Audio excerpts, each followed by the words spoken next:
ஒரு ஆணின் ஆர்வத்தை இழக்கச் செய்யும் 6 காரணங்கள். முதலாவது, பொய் சொல்லுவது.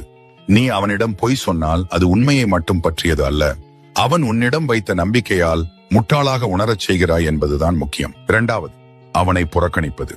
ஒவ்வொரு முறை நீ அவனை புறக்கணித்தால் அவனை நீ இல்லாமல் எப்படி வாழ்வது என்று கற்றுக் கொடுக்கிறாய். மூன்றாவது, பல மணி நேரம் செய்தி அனுப்பாமல் இருப்பது. அவனுக்கு நீண்ட பதிவுகள் தேவையில்லை, ஆனால் முயற்சி வேண்டும். மௌனம் அவனிடம் சொல்லுவது நீ அவன் மனதில் என்று. நான்காவது, அதிக பிஸியாக இருக்கிறேன் என்று காரணம் சொல்லுவது.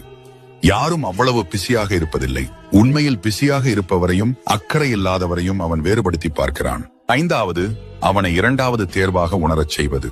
உன் கவனம் மாறும்போது அவன் அதை கவனிக்கிறான். ஒரு முறை அவன் தன்னை மாற்றப்பட்டவன் என்று உணர்ந்தால் உள்ளுக்குள் தூரமாக ஆரம்பித்து விடுகிறான். ஆறாவது, எந்த முயற்சியும் காட்டாமை. அவனுக்காக அன்பை கேட்டு கேட்டு வேண்ட வேண்டிய நிலைக்கு வந்துவிட்டால் அவன் அதை விரும்புவதை நிறுத்திவிட்டு